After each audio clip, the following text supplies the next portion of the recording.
그리스도의 사랑을 받는 성도 여러분, 오늘은 하늘에서 오신 그리스도께서 다시 하늘로 올라가신 것을 기념하는 승천 기념 주일입니다. 하이델베르크 여름답 18주일에서 고백하듯이 우리는 오늘 그리스도의 승천이 우리에게 어떤 유익을 주는지 이것을 중심으로 생각해 보려고 합니다. 오늘은 46문과 49문 그리고 골로새서 3장의 말씀을 중심으로 18주일의 의미를 생각해 보려고 합니다. 먼저 46문을 함께 문답을 하도록 하겠습니다. 46문, 하늘에 오르셨고라는 말로 당신은 무엇을 고백합니까? 함께 읽죠. 그리스도는 제자들이 보는 가운데 하늘에서 하늘에 오르셨고 우리의 유익을 위하여 거기에 계시며 장차 살아있는 자들과 죽은 자들을 심판하러 다시 오실 것입니다. 하늘에 오르셨고 라는 말로 당신은 무엇을 고백하느냐고 묻습니다. 그 질문에 대해서 대답은 그리스도는 제자들이 보는 가운데에서 땅에서 하늘로 오르셨고 라고 이야기를 합니다. 제자들이 보는 가운데에서 땅에서 하늘로 오르셨고라는 말에 조금 주의를 기울일 필요가 있습니다. 누가복음 24장 50절에서는 이렇게 이야기를 합니다. 예수님께서 그들을 데리고 베다니 앞까지, 예루살렘 앞에 감람원이라는 감람산이 있거든요. 그쪽까지, 그쪽 너머에 베다니가 있는데 감람산 있는 데로 가셨습니다. 거기에 가서 50절 보면요, 손을 들어 그들에게 예수님께서 복을 주셨습니다. 제사장이, 구약의 제사장이 복을 주는 것은 제사를 다 드린 다음에 이 제사를 하나님께서 받아주셨다, 이것을 나타내려고 제사를 드린 다음에 나와서 그들에게 복을 주십니다. 우리가 예배 후에 이야기하는 민수기 6장의 복을 그 제사장이 손을 들어서 그들에게 주는 것입니다. 믿지 않았기 때문에 복을 주지 못한 제사장 이야기를 알고 있죠. 세례자 요한의 아버지 사가랴는 벙어리가 되어서 나온 다음에 복을 줄 수가 없었습니다. 그런데 예수님께서는 십자가로서 구약의 모든 제사의 뜻을 다 이루셨습니다. 그리고 손을 들어서 그들에게 복을 주십니다. 제자들이 보는 가운데에서 예수님께서는 땅에서 하늘로 오르셨습니다. 감람원이라는 데에서 예루살렘 동쪽에서 손을 들어 복을 주셨습니다. 50절 후반부를 다시 한번 읽겠습니다. 손을 들어 그들에게 축복하시더니 51절, 축복하실 때 그들을 떠나 하늘로 올려지시니. 그림을 한번 그려보십시오. 예수님께서 손을 들어서 복을 주고 계십니다. 그런데 손을 들어 복을 주고 계시는데 복을 주시는 그 모습 그대로 하늘로 올라가셨습니다. 우리가 예상하던 것하고 다른 그림 아닙니까? 하늘로 가려면 바이바이 하고, 잘 있어, 바이바이 하고 하늘 향해서 가야 될 겁니다. 아닙니다. 손을 들어 복을 주시면서 그대로 오르신 겁니다. 예루살렘 동편산에서 손을 들어 복을 주시면서 오르시면은 예수님의 눈에 예루살렘이 들어올 겁니다. 더 올라가면은 유대와 사마리아가 보일 것이고, 이젠 구름이 가려서 보이지 않게 되었지만은 제자들은 생각할 겁니다. 주님께서 손을 들어 복을 주시면서 그대로 오르셨다. 어떤 모양새입니까? 창조주이신 그분이 손을 들어 복을 주시면서 올라갑니다. 어떤 모양을 제자들이 그리겠습니까? 온 세상을, 말씀으로서 세상을 창조하신 그분이 온 세상을 안고 온 세상에 복을 주시면서 올라가는 것을 제자들이 생각하지 않겠습니까? 우리의 요름은 답은 그것을 포촉해서 이야기를 합니다. 제자들이 보는 가운데 땅에서 하늘로 오르셨고 우리의 유익을 위하여 거기에 계시며 장차 살아있는 자들과 죽은 자들을 심판하러 다시 오실 것이라고 이야기를 합니다. 제자들이 보는 가운데에서 땅에서 하늘로 손을 주시고 복을 주시면서 안으면서 올라가셔서 거기에서 우리를 위해서 유익을 주시는 겁니다. 오르실 때 예루살렘에 보이고 유대, 사마리아, 소아시아, 유럽, 아메리카 그리고 우리 한국도 주님의 복주심 아래 있는 것이고 지금 여기에 모인 한마음교육교회 여러분에게도 주님께서 복을 주시는 주님의 손 안에 우리가 있다는 것을 깨닫습니다. 그대로 오르신 그분이 우리의 유익을 위하여 거기에 계시면서 주님의 십자가로서 이루신 구원의 은혜를 우리 모두에게 입혀주신다고 이야기를 합니다. 이것을 우리의 유리문답은 유익의 관점에서 이야기를 합니다. 우리의 유익을 위하여 거기 계시다. 그리스도께서 하늘에 오르신 것이 우리의 유익을 위한 것이라고 이야기를 합니다. 어떤 유익일까요? 49문에서 그것을 고백합니다. 세 가지로 이야기를 하는데요, 이것도 문답으로 고백하겠습니다. 49문, 그리스도께서 하늘에 오르심은 우리에게 어떤 유익을 줍니까? 첫째, 같이 하죠. 첫째, 그리스도는 우리의 대언자로서 하늘에서 우리를 위해 그의 아버지 앞에서 간구하십니다. 둘째, 우리의 몸이 그리스도 안에서 하늘에 있으며 이것은 머리 되신 그리스도께서 그의 지체인 우리를 그에게로 이끌어 올리실 것에 대한 확실한 보증입니다. 셋째, 그리스도는 그 보증으로 그의 성신을 우리에게 보내시며 우리는 성신의 능력으로 말미암아 그리스도께서 하나님 우편에 앉아 계신 위의 것을 구하고 땅의 것을 구하지 않습니다. 유익을 세 가지로 이야기를 합니다. 첫째는 그리스도께서 우리의 대언자로서 하늘에서 우리를 위하여 하나님 아버지 앞에서 간구하신다고 이야기를 합니다. 증거성경 구절인 히브리서 7장 25절을 읽겠습니다. 그러므로 자기를 힘입어 하나님께 나아가는 자들을 온전히 구원하실 수 있으니 이는 그가 항상 살아서 그들을 위하여 간구하심이라. 예수님께서 항상 살아서 우리들을 위해서 간구하신다고 이야기를 합니다. 자기를 힘입어 하나님께 나아가는 자들을 온전히 구원하실 수 있으니, 하나님께 나오는 자들이 구원을 얻는 이유는 이것은 그가 항상 살아서 그들을 위하여 간구하시기 때문이라고 이야기를 합니다. 내가 구원을, 예수 그리스도의 복음을 듣고 믿게 된 것은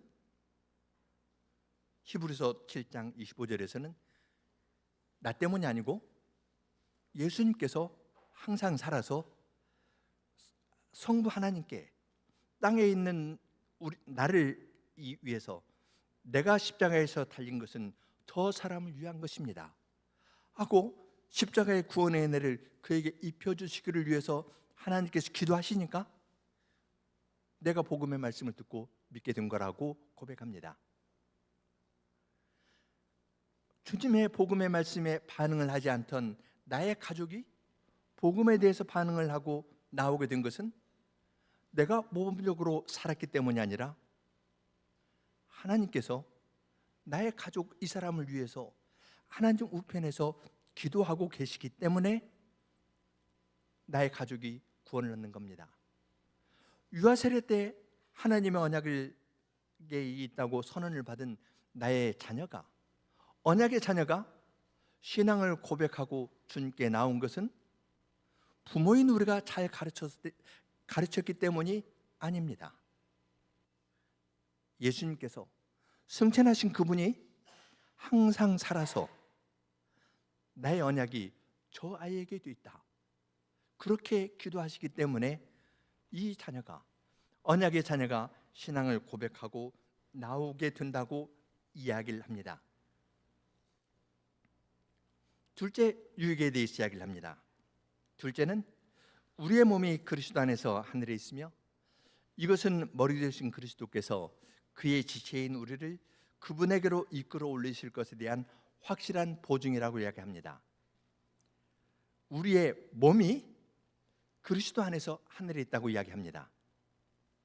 내 영혼이 하늘에 있다고 이야기하지 않습니다. 우리의 몸이 이미 그리스도 안에서 함께 하늘에 있습니다. 신비한 말입니다. 어떤 말로 설명을 할 수가 없습니다. 그러나 사실입니다. 그리스도께서 머리로서 하늘에 올라가셨는데 머리 되신 그분이 하나님 우편에 앉으신 것은 그분의 몸인 우리에게도 의미가 있습니다. 우리의 몸이, 이건 에베소서 2장 6절의 말씀입니다. 성경 그대로입니다. 우리의 몸이 이미 그리스도 안에서 함께 하늘에 안침을 받았습니다. 나의 삶의 의미를 이 세상에서 다른 사람이 인정해 주는 것에 의해서 판단할 수 있는 것이 아니라 나는 그리스도와 함께 세상에 대해서 죽고 교회에 대해서 죽고 그리스도와 함께 하나님에 대해서 살아난 자입니다. 나의 삶의 의미는 그리스도 안에 있습니다. 그러니까 나의 몸도 이미 그리스도와 함께 하늘에 있다고 알려줍니다. 이것은 나의 몸이 주님께서 다시 오셨을 때 부활의 몸을 입게 될 겁니다. 그리스도께서 입으신 부활의 몸을 우리가 입게 될 것인데, 부활의 몸을 입고 주님께서 계신 그 영원한 나라에서 주님을 영원히 뵙고 찬송하면서 살아갈 것입니다. 그 일에 대한 보증으로 이미 그리스도께서 하늘에 계신 겁니다. 그리스도께서 하늘에 계시는 것을 뭐라고 이야기하냐면 그의 지체인 우리를 그분에게로 이끌어 올리실 것에 대한 확실한 보증이라고 이야기합니다. 표로서 주는 겁니다. 우리를 하늘에 앉혀두었고요. 또 다른 보증이 있습니다. 셋째입니다. 그리스도는 그 보증으로, 여기 그 보증이라는 말은 짝이 되는 보증이라는 말입니다. 말하자면 혼인을 약혼한 사람이 약혼 반지를 서로 교환하지 않습니까? 그러는 것처럼 우리의 몸이 하늘에 있는데 하늘에서 오신 성신님을 우리 안에 짝이 되는 보증으로 주셨습니다. 그리스도께서는 짝이 되는 보증으로 그분의 성신님을 우리에게 보내시며 우리는 성신님의 능력으로 말미암아 그리스도께서 하나님 우편에 앉아 계신 위의 것을 구하고 땅의 것을 구하지 않는다고 이야기를 합니다. 이 표현이 얼마나 아름답습니까? 우리의 몸이 그리스도와 함께 하늘에 있습니다. 우리는 지금 하늘에 있습니다. 동시에 하늘에 계신 그리스도의 성신께서 우리 안에 있습니다. 우리가 하늘에 있는 것은 우리의 몸이 부활의 몸을 입을 것을 보증해 주는 겁니다. 반지 하나입니다. 여기에 대해서 짝이 되는 반지는 성신님이십니다. 땅에 있는 우리가 하늘에 있고 하늘에 계신 성신님께서 우리 안에, 교회 안에, 또한 내 안에 짝이 되는 보증으로, 그 보증으로 주셨습니다. 반지를 교환하는 것과 같습니다. 우리의 머리 되신 그리스도께서 하늘에 올라가셨다는 것은 옛날 있었던 옛날 이야기가 아닙니다. 그것은 내가 누구인가, 그리스도와 함께 죽고 그리스도와 함께 살아간 내가 누구인가를 설명해 주는 위대한 신앙 고백이 되는 것입니다. 현재 주는 유익에 대해서, 또한 앞으로 줄 더 큰 유익에 대해서 우리의 요리문답은 가르쳐주고 있습니다. 주님께서 승천하심으로 이러한 유익을 주기 때문에 우리는 그리스도께서 하나님 우편에 앉아 계신 위의 것을 구하고 땅의 것을 구하지 않습니다. 이것은 골로새서 3장 1절의 말씀인데요, 이제 골로새서 3장으로 가서 이 말이 구체적으로 무엇을 의미하는지 한번 살펴보려고 합니다. 제가 골로새 3장 1절로 4절을 다시 읽겠는데요, 여기에서 그리스도라는 말이 몇 번 나오는지, 혹은 그리스도를 나타내는 또 다른 말까지 포함하면 몇 번이 되는지 한번 잘 세어 보시기 바랍니다. 아이들에게 물어볼 수도 있습니다. 그러므로 너희가 그리스도와 함께 다시 살리심을 받았으면 위의 것을 찾으라. 거기는 그리스도께서 하나님 우편에 앉아 계시느니라. 위의 것을 생각하고 땅의 것을 생각하지 말라. 이는 너희가 죽었고 너희 생명이 그리스도와 함께 하나님 안에 감추어졌음이라. 우리의 생명이신 그리스도께서 나타나실 그때에 너희도 그와 함께, 그리스도와 함께 영광 중에 나타나리라. 혹시 여기 초등학교 6학년 있나요? 초등학교 6학년.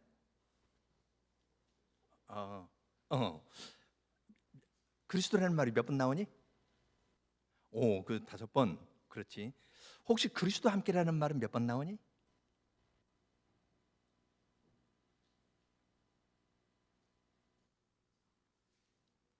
함께. 그렇지, 3번.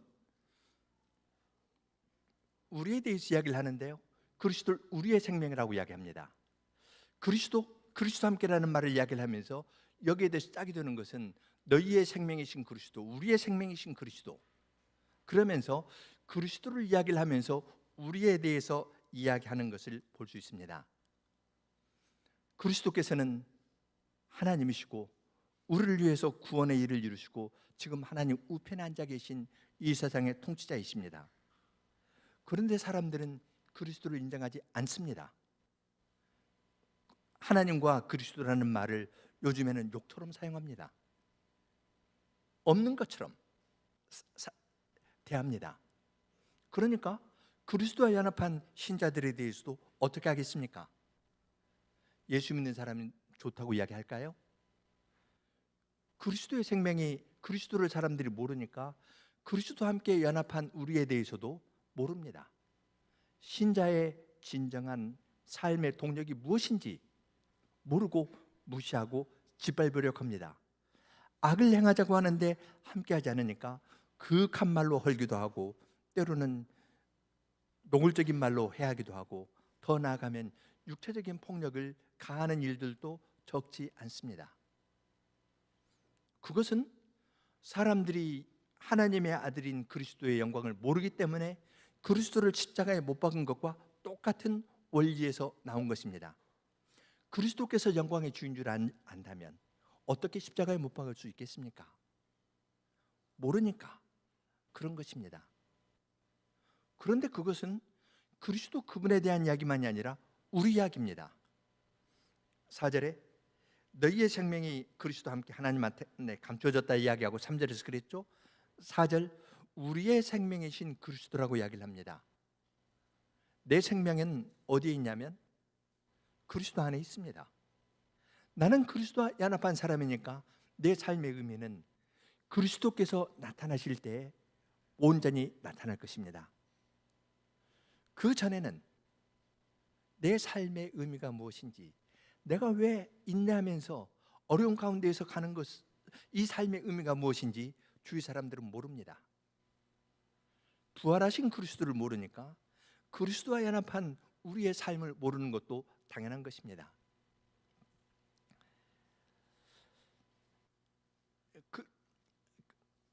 그렇지만 그리스도께서 다시 나타나실 것입니다. 그때는 그분이 심판주로 나타나실 것이고 모든 사람이 그분의 영광 앞에 무릎을 꿇고 자기 죄를 자복하며 그의 처분을 기다릴 것입니다.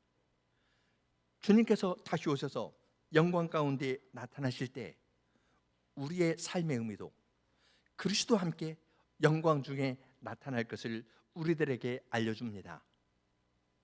지금을 생각하면 위축되지만 그리스도께서 다시 오셔서 모든 만유를 회복하실 그때의 영광을 생각하면 우리는 살아있는 소망, 우리 생활을 이끌고 가는 소망을 이 말씀에서 받을 수 있습니다.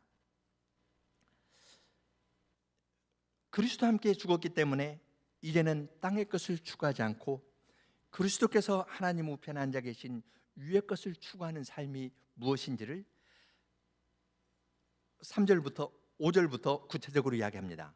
먼저는 죽여야 할 것이 무엇인지, 그 다음에는 벗어버릴 것이 무엇인지, 그리고 입어야 할 것이 무엇인지 이야기합니다.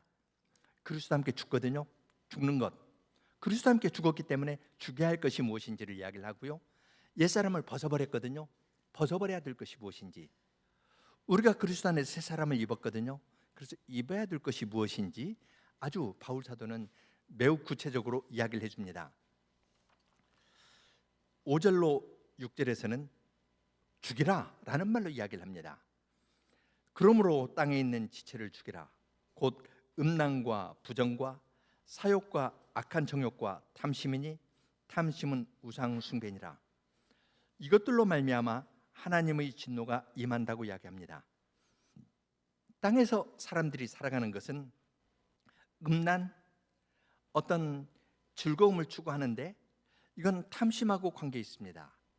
단지 음란한 것을 즐기는 것이 아니라 자기의 마음대로 자기의 즐거움을 자기 방식대로 추구하는 겁니다. 탐심하고 붙어 있는 겁니다. 그러한 마음으로 음란을 사람들이 뭔가 비어 있기 때문에 이 빈 것을 채우려고 음란한 것, 부정한 것, 욕심, 정욕을 따라 행하는데 이러한 것은 다 탐심하고 연결되어 있습니다. 탐심은 우상 숭배라고 이야기를 합니다. 사람에게는 하나님으로만 채워줄 공간이 있는데 하나님 안에서 만족해야만 진정한 만족을 얻을 수 있는데 그것이 없습니다. 그것이 비어 있으니까 권력을 추구하기도 하고 재물을 추구하기도 하고 얻은 권력이나 재물로 자기의 욕심을 채웁니다. 자기의 음란한 것을 채우면서 그것으로 나를 실현해 보려고 합니다. 이것이 그리스도 밖에 있는 사람들의 모습입니다. 탐심이 기초가 되어가지고 어떠한 음란이나 부정이나 사욕이나 악한 정욕을 이루어 나가려고 합니다. 이것이 세상 사람들이 살아가는 것인데 그러한 것들을 모두 죽이라고 이야기합니다. 매우 강한 말이죠. 죽여야 될 이유는 우리가 그리스도와 함께 죽었으니까 죽일 수 있는 겁니다. 그리스도와 함께 십자가에 못 박혔기 때문에 그러한 마음이 들 때 나는 언약의 자녀이다. 나는 그리스도와 함께 십자가에 못 박힌 사람이다. 이 복음의 말씀으로 그것을 죽이라는 겁니다. 죄에 대해서 심각하게 생각하고 그리스도와 함께 죽었다는 사실이 현실적으로 무엇을 의미하는지 생각하면서 내 마음속에 있는 악한 생각들, 음란한 생각들, 나를 실현해보려고 온갖 말들을 꾸며내는 것들, 탐심을 이루려고 하는 것들, 그것들을 죽여버려라. 땅에 있는 지체들을 죽여라. 그렇게 이야기를 합니다. 죽일 수 있는 유일한 이유는 우리가 그리스도와 함께 죽었기 때문입니다. 이 복음의 사실에 근거해서 땅에 있는 지체를 죽이라고 이야기를 합니다. 땅에 있는 지체를 죽이는 것이 선택사항일까요? 6절 이것들로 말미암아 하나님의 진노가 임하느니라. 땅에 있는 지체들을 죽이는 것이 선택사항일까요? 모든 것을 보시는 하나님께서 내 마음이 어디로 움직이는지, 내 행동이 어디로 움직이는지 나보다 더 잘 아십니다. 그러한 데에서 구원하시려고 사랑하시는 아드님을 십자가에 내주셨거든요. 그리스도께서 죽으셨을 뿐만 아니라 그리스도와 함께 그의 백성들이 죽게 했습니다. 그런데 그 사실을 무시하고 하나님이 개념에 불과하고 자기 마음대로 행동한다면 하나님께서 어떻게 하시겠습니까? 이것들로 말미암아 하나님의 진노가 임한다 라고 이야기를 합니다. 복음의 사실을 알려주는 것과 더불어서 이 복음의 말씀을 받지 않을 때 매우 두려운 결과가 있다는 것을 동시에 알려줍니다. 그리스도께서 이 모든 것을 이루고 땅에 있는 지체들을 죽일 수 있도록 우리의 몸이 그리스도와 함께 하늘에 올라가, 우리의 몸이 그리스도 안에서 함께 하늘에 앉혔다는 진리를 알려줍니다.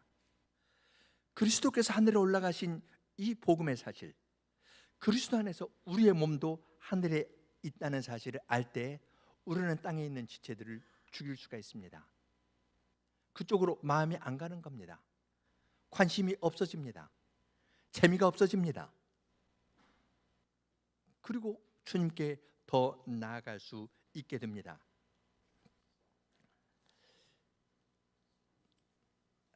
아주 생생하게 그리스도와 함께 죽었기 때문에 너희도 죽여라, 그러지 않으면 하나님의 진노가 임한다 하면서 아주 생생하게 알려줍니다.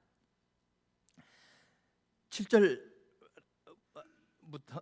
7절 8절에서는 벗어버려야 될 것에 대해서 이야기를 합니다. 7절에 너희도 전에 그 가운데에서 살 때에는 그 가운데에서 행하였으나 이제는 너희가 이 모든 것을 벗어버려라. 옛사람을 벗어버리고 새사람을 입는 거거든요. 옷을 벗는 것처럼 이 옛사람을 벗어버리는데 5가지를 이야기를 합니다.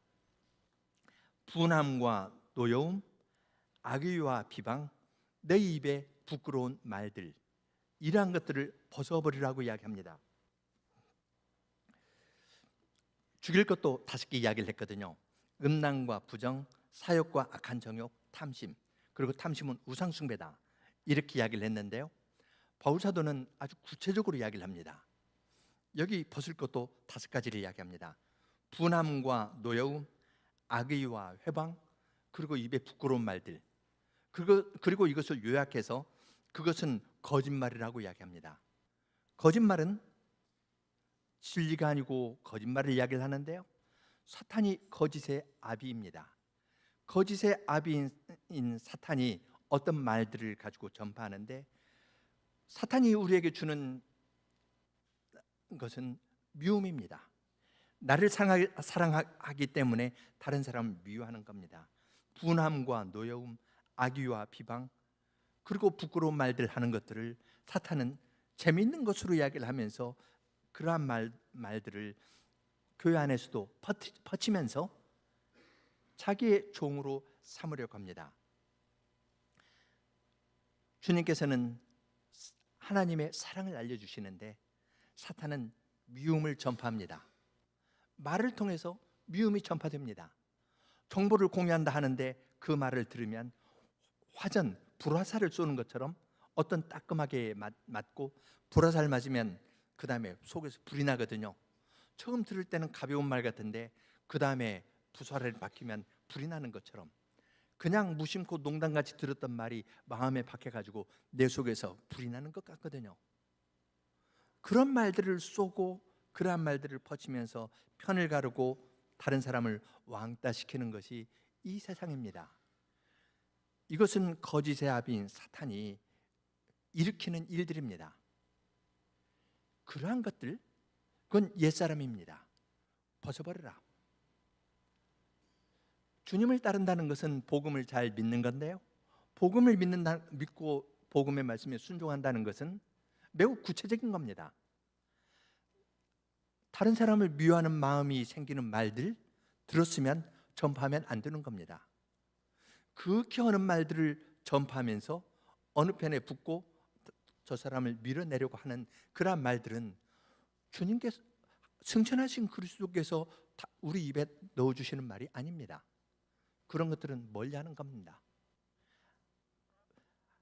그리스도와 함께 하늘에 안침을 받았다는 것은 추상적인 종교 진리가 아니라 우리 입에서, 행동에서 구체적으로 표현하면서 고백하면서 나아가야 될 덕목이라는 것을 이러한 데에서 볼 수 있습니다. 이러한 것들은 거짓말이다, 사탄에게 속한 것이다, 벗어버리라, 흉내도 내지 말라, 그렇게 아주 명확하게 이야기를 합니다. 벗었으면 입어야 되겠죠. 새 사람을 입었다고 이야기를 합니다. 10절에 새 사람을 입었으니 이는 자기를 창조하신 이의 형상을 따라 지식에까지 새롭게 함을 입은 자니라. 거기에는 헬라인이나 유대인, 할례파나 무할례파, 야만인이나 수구디아인, 종이나 자유인이 차별이 있을 수 없나니 오직 그리스도는 만유시고 만유 안에 계신다고 이야기를 합니다. 우리는 그리스도와 함께 죽고 옛사람은 벗어버리고 새 사람을 입었습니다. 새 사람을 입었는데 하나님께서 지으신 그 지식에 따라 가지고 우리는 계속 새롭게 됩니다.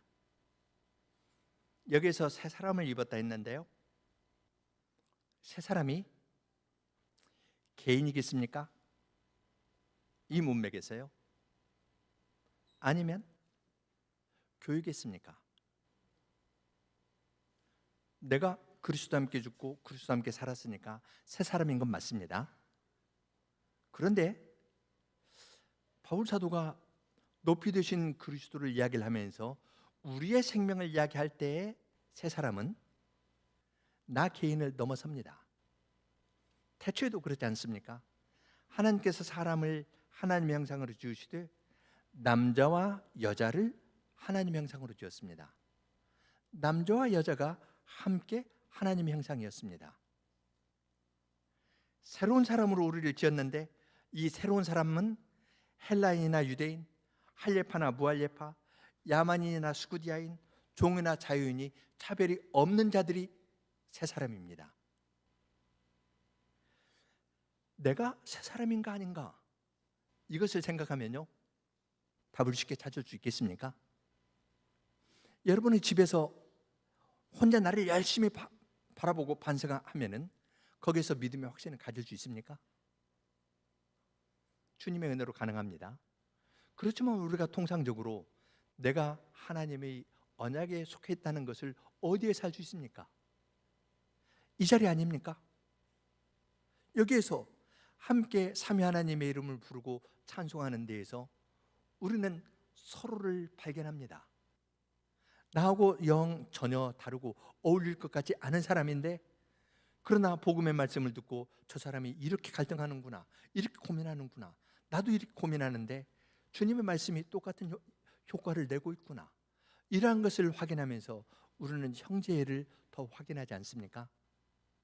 주님께서 우리 모두를 새 사람으로 지어가십니다. 나만 아니라 다른 사람도 함께 지어가면서 우리 전체를 새 사람으로 지어가면서 나도 지어가시는 겁니다. 힘이 나지 않습니까? 마라톤을 혼자 달려보십시오. 혼자 달린다면 어떻게 되겠습니까? 5km도 못 가서 주저앉을 겁니다. 팀으로 가면 어떻습니까?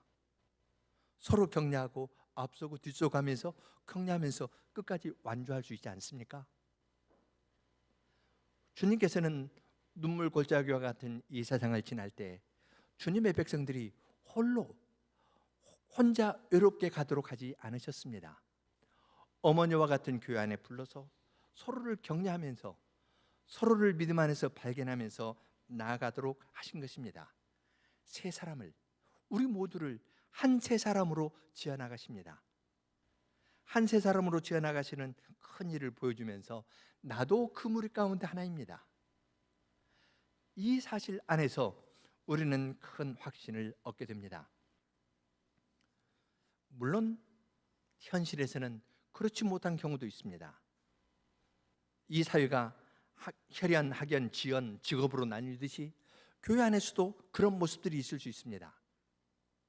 그렇기 때문에 바울 사도는 11절에서 이야기를 합니다. 오직 그리스도는 만유시요 만유 안에 계시니라. 교회의 어떤 현실을 보면은 우리 모두가 새 사람인 것이 맞아? 이런 생각이 들 정도입니다. 믿음은 개인의 것이야 하고 뒤로 물러서고 싶습니다. 그러한 우리에게 주님께서 말씀하십니다. 오직 그리스도께서 모든 것이 되시다. 그리고 모든 것 안에 그리스도께서 계시면서 지금 눈으로 볼 때, 사람의 눈으로 볼 때 하나 되지 못한 현실이 있는 것 같지만 이미 그리스도는 하나입니다. 한 새 사람을 지었습니다. 이 사실을 알려주면서 주님의 백성들로 하여금 땅의 것을 구하지 말고 그리스도께서 앉아 계신 위의 것을 구하도록 인도하시는 것을 우리는 알 수 있습니다. 사랑하는 한마음교회교회 성도 여러분, 5월인데요. 5월의 신부의 모습을 한번 그려보십시오. 봄꽃들이 피고 조금 있으면 이제 장미가 필 텐데요. 어떤 꽃보다도 혼인식을 앞둔 신부의 모습은 아름답고 생명이 피어납니다. 신랑 역시 마찬가지입니다. 화사하고 그 생명이 피어납니다. 그들 손에는 약혼 반지가 있습니다. 혼인을 앞두고 그들은 서로에 대해서 사랑하는 마음으로 이제 기존의 인간관계들도 많이 정리를 합니다. 한 사람과 연합하여서 온전한 하나가 되기 위해서 기존의 관계들도 정리하면서 한 사람과 온전히 하나가 되기를 구하면서 나아가는데요. 그리스도의 승천으로 말미암아 이루어지는 일은 5월의 신부의 아름다움보다 더 아름답고 더 생명이 피어나는 일 아니겠습니까? 그리스도께서 하늘에 오르셨습니다. 머리 되신 그리스도께서 오르실 때 우리의 이 몸도 그리스도 안에서 하늘에 앉혔습니다. 이것은 우리의 몸이 장차 그분에게로 이끌어 올리실 것에 대한 보증입니다. 또한 그리스도께서는 하늘에서 우리에게 성신을 부어주셨습니다. 짝이 되는 보증으로 하늘의 성신을 우리 약한 우리에게 보내주셨습니다. 교회 안에 보내주시고 우리 신자 한 사람 한 사람 안에 부어주셨습니다. 그리고 이 역사를 운행하면서 위대한 어린 양의 혼인잔치로 주님께서 이 역사를 이끌어 나가십니다. 어린 양이 인을 뗄 때마다 이 땅에는 재앙이 일어났습니다. 그러나 그러한 재앙과 어려운 시기를 지나면서 주님께서는 어린 양의 혼인잔치로 이 역사를 이끌고 가십니다. 이 과정에서 주님께서는 주님의 성신으로 주님의 백성들에게 너희의 생명은 나다.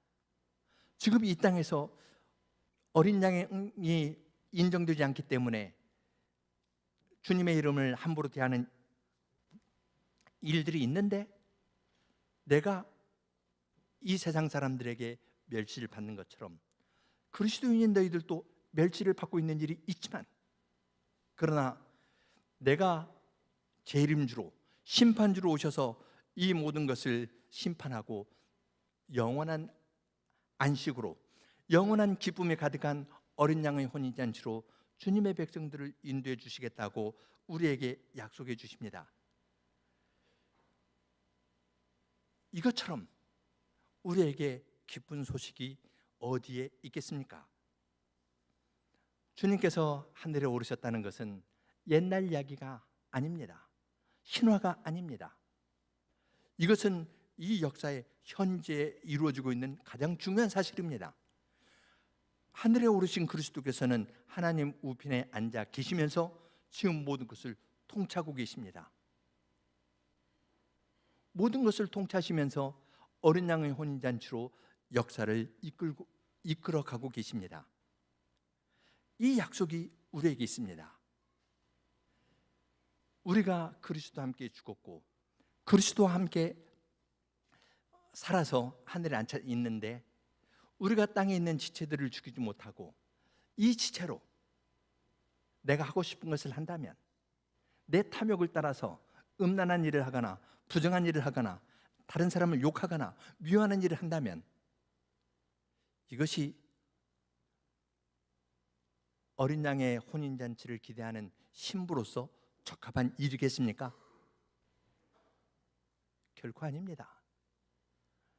하늘에 오르신 그리스도께서는 주님께서 이루실 일을 우리들에게 보여주시면서 우리의 몸이 하늘에 있는 것은 부활에 대한 보증이고 짝이 되는 보증으로 성신을 주셨다고 알려주십니다. 주님께서 오셨을 때 주님을 믿고 주님과 함께 죽고 세상에서는 가려졌지만 인정받지 못합니다. 그러나 그리스도와 연합해서 사는 사람은 영원한 생명에 들어갈 것입니다. 그러나 이 복음의 말씀을 믿지 아니하고 이 복음의 말씀을 신학적인 명제처럼 생각하고 자기의 생각대로 했던 사람은 그날에 큰 부끄러움을 당하게 될 것입니다. 주님께서는 연약한 우리들에게 이러한 복음의 말씀을 알려주시면서 우리의 모습을 알려줍니다. 그리스도인인 우리는 그리스도와 함께 죄에 대해서 죽고 세상에 대해서 죽은 자라고 알려주십니다. 그리고 사람들에게 인정받지 않지만 우리의 생명은 그리스도 안에서 피어나고 있다. 그리고 충만하게 피어날 것을 우리들에게 약속으로 주십니다. 이것이 그리스도께서 하늘에 오르셨다는 고백이 우리에게 주는 현실적인 유익입니다. 함께 기도하겠습니다.